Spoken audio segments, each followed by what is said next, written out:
La estructura selectiva anidada se obtiene anidando sentencias if, else y permite construir estructuras de selección un poquito más complejas. Sí, aquí tenemos el ejemplo en programación en Java, sí, que es if, una expresión booleana que me va a regresar falso o verdadero. Si me regresa verdadero, entonces se hace este conjunto de instrucciones. Si me regresa falso, entonces se hace toda esta parte. Sí, pero en esta parte, o sea, en la parte falsa, hay otro if y otra condición. Si esta condición se cumple, entonces hace este conjunto de instrucciones. Si esta expresión que está en amarillo no se hace, entonces pasa a la parte del else, y la parte del else tiene todas estas instrucciones, ¿sí? Es decir, un otro if. Nuevamente entra if, y si esta expresión se cumple, hace esta primera sección de instrucciones. Si esta expresión que está en morado no se cumple, entonces pasa a la parte del else y hace este conjunto de instrucciones. ¿Sí? Este anidamiento se llama por salida verdadera. Hay otro tipo de anidamiento que por la complejidad que tiene y por el tiempo no lo vamos a tratar, que es anidamiento por salida verdadera. Si nos damos cuenta, el if está después del else, por eso se dice que es anidamiento por salida falsa, porque el else, recordemos que es la parte falsa, es decir, cuando no se cumple nuestra condición, se ejecuta esa parte, la parte del else. Ok, entonces esta condición anidada por salida falsa es muy fácil. Si tenemos una condición, si no se cumple, entonces otra condición, si no se cumple, otra condición, si no se cumple, finalmente tendríamos el else. O sea, si esta parte que está en rojo no se cumple, pasa al else, y otro if. Si esta parte que está en amarillo no se cumple, pasa ahora al else, que es esta parte morada. Si esta parte morada no se cumple, si la última alternativa que tenemos sería este else. Y bueno, aquí podemos ver el diagrama de flujo. Si la condición es verdadera, si se hace una serie de tareas. Si no, pasa a otra condición. Si es verdadera, se hace una serie de tareas. Si no, pasa a otra condición. Si es verdadera, hace una serie de tareas. Y si no, bueno, continúa con la ejecución de nuestro programa. Sí, a cada else le corresponde entonces el if más próximo que no haya sido emparejado. Una vez que se ejecuta un bloque de instrucciones, la ejecución continúa con la siguiente instrucción que aparece después de las sentencias else, if anidadas. Sí, aunque entonces a cada else le corresponde el if más próximo, que sería, por ejemplo, este. A este else le corresponde este if y a este else le corresponde este if. Entonces vamos a ver un ejercicio donde dice que una compañía de alquiler de automóviles, si el conductor desea un programa para emitir las facturas de sus clientes, teniendo como presente los siguientes puntos. 1. Cantidad fija de 50,000 si no se rebasan los 300 kilómetros.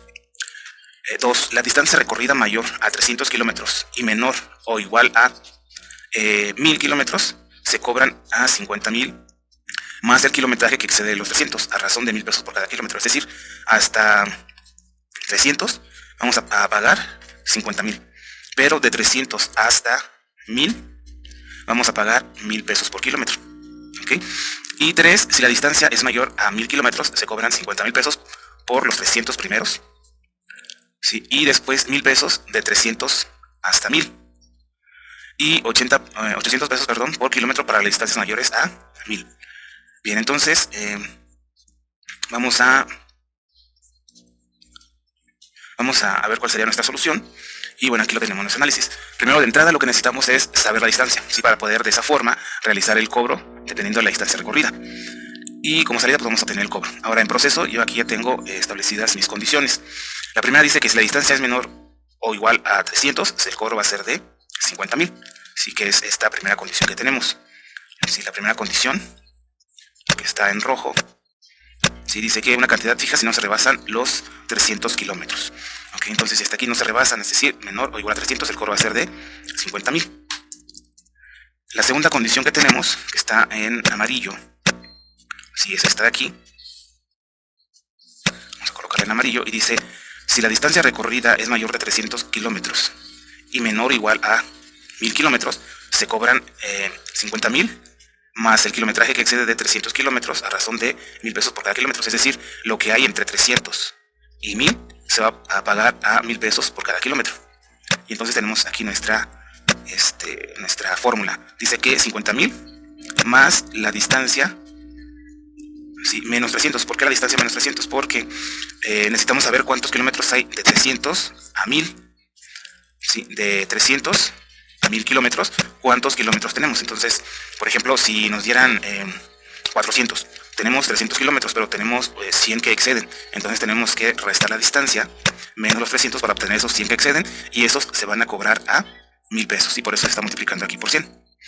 Y finalmente, el último que tenemos de color naranja, dice, si la distancia es mayor a 1,000 kilómetros, se cobra 500 pesos por kilómetro a razón de 1,000 pesos por kilómetro la distancia comprendida entre 300 y 1,000, y 800 pesos por kilómetro para las distancias mayores a 1,000.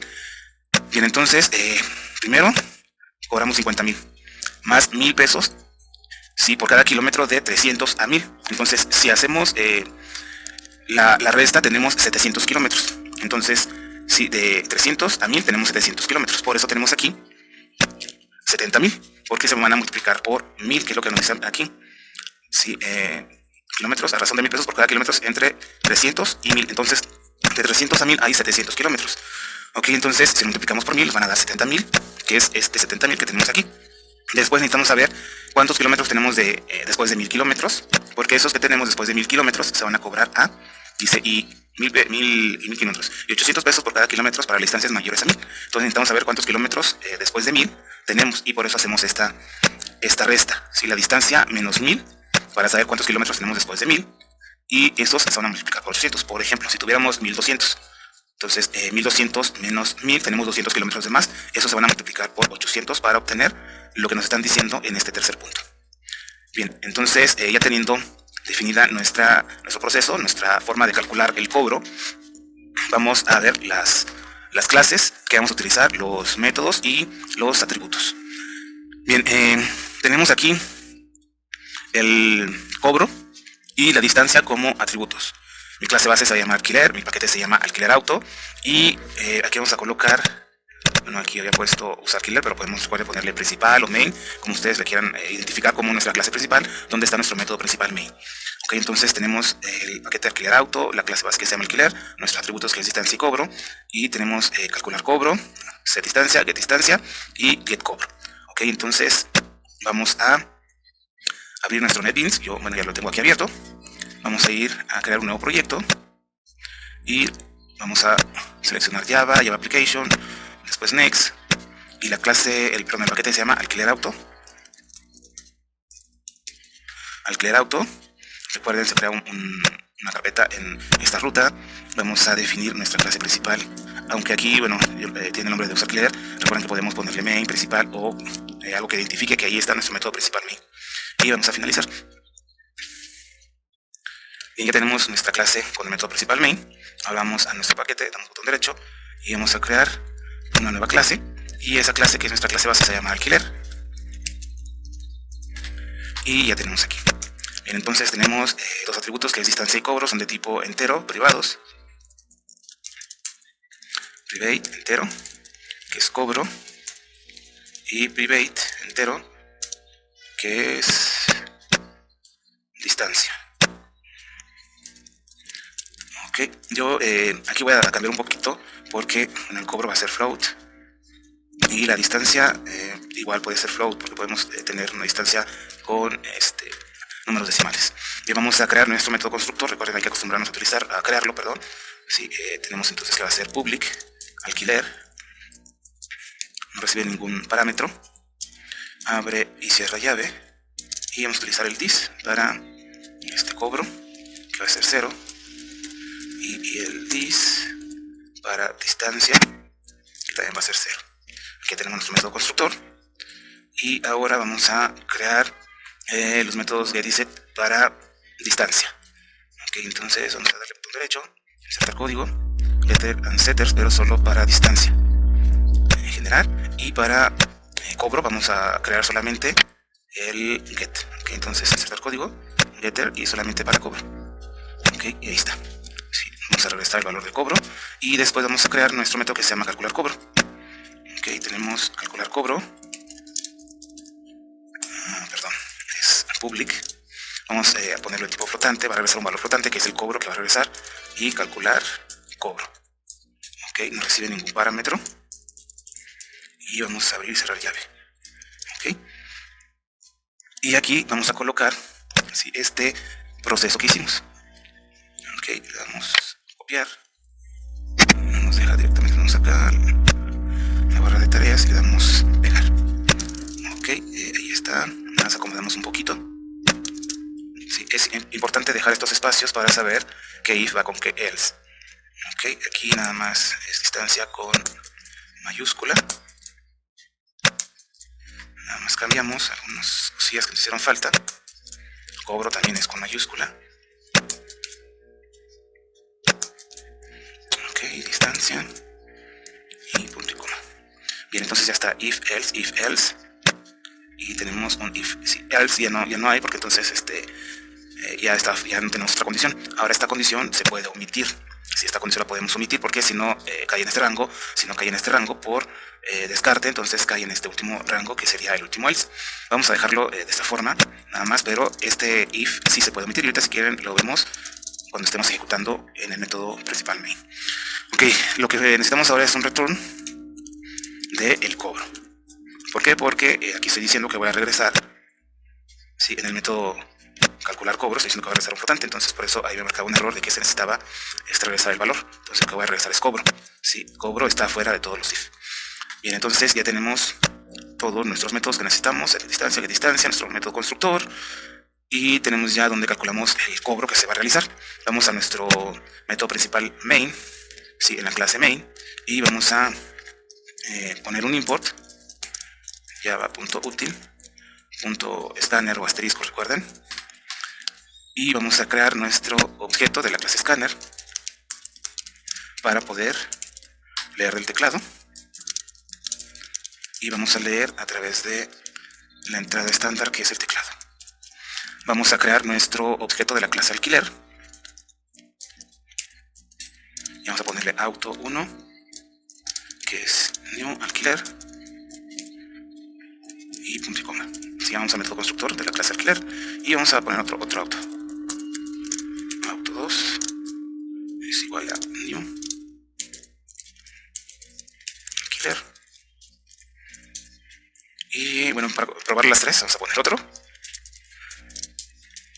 auto3, las tres condiciones que tenemos. Ok, ya está.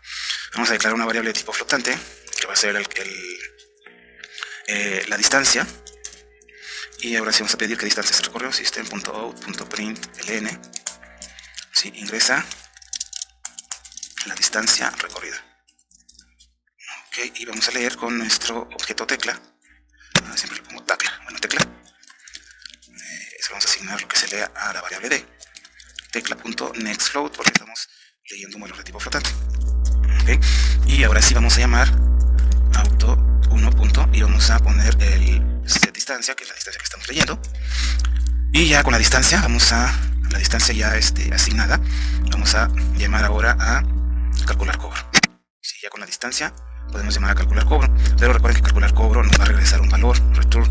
Y entonces lo que vamos a hacer lo vamos a poner dentro de un system para que ahí se despliegue la información. Entonces system.out.println, vamos a poner la distancia recorrida con la distancia recorrida d, y vamos a llamar al método auto1. Y vamos a llamar al método getCobro, no getDistancia. GetDistancia, y vamos a poner un salto de línea. Su cobro es d, y vamos a concatenar, sí, auto1 y calcular cobro. Acá me faltó un operador de concatenación, ya está. Y ya tenemos ahora sí para el auto número 1. Vamos a poner un system para dar nada más vamos a poner aquí el salto de línea. Acá. Un salto de línea. Dos saltos de línea. Para que separen nada más los clientes, los autos. Ok, ya está. Entonces vamos a hacer esto mismo. Recorrida auto 1. Y vamos a copiar para hacer los tres autos. Ok, vamos a copiar. Y aquí sería auto 2. Aquí en lugar de asignárselo al objeto auto 1 va a ser al objeto auto 2. Aquí auto 2 y auto 2. Y vamos a hacer lo mismo para el auto 3. Auto 3, aquí auto 3.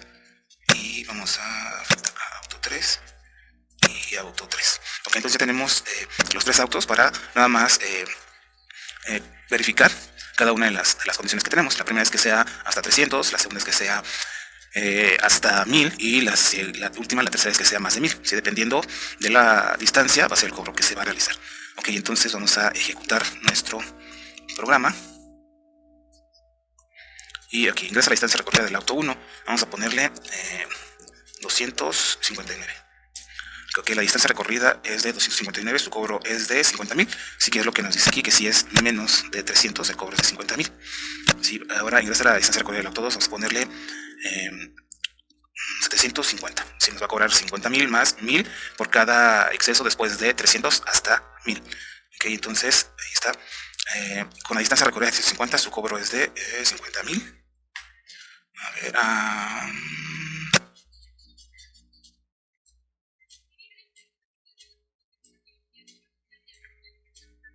por aquí hay algún error. Bueno, entonces checamos a ver, porque no debería aparecer así. Bueno, el auto 3, a ver si funciona. Vamos a ponerle 1100. Y con esta recorrido el cobro es de 83,000. Ok, este sí está bien, pero el que sí nos falló un poquito es este de 750, porque no deberían de aparecer 50,000, que es lo mismo que aparece en este de aquí. No, pero este es 50,000 y este es 500,000. Sí, y este es 830,000, entonces sí está bien. Ok, entonces ya tenemos aquí y ya verificamos que sí, efectivamente están los costos, ¿sí? Y se cumplen las condiciones que nosotros estamos determinando. Ok, bien, entonces ya vimos cómo podemos trabajar las condiciones anidadas, y lo que les comentaba, podemos hacer el descarte, ¿sí? De este if. Vamos a colocar aquí entre comentarios para que vean que si no se cumple este, el último que tenemos por descarte es el else, y podemos omitir esta condición. Entonces vamos a ejecutar nuevamente el auto 1, vamos a ingresar los 289,000, ¿sí? De 50,000. El auto 2, vamos a ponerle para que no sea tan grande, 450, kilómetros recorridos, y nos da un total de 200,000. Y finalmente el tercero, vamos a ponerle 1050. Sí, y fíjense que nos da 790,000. Entonces, si no se cumple esta condición, esta primera condición, entonces pasa esta condición, pero si ninguna de las dos se cumple, por descarte, la última es el último else que tenemos. Ok, entonces ya tenemos aquí la solución. Sí, recuerden, si les gustaría tener la presentación o si quisieran el código, lo pueden hacer en un comentario y con gusto les pongo una liga para que lo puedan descargar. Aunque nos vemos en el siguiente tutorial, donde vamos a hacer otro ejercicio también con condiciones anidadas o estructuras selectivas anidadas. Nos vemos en el siguiente.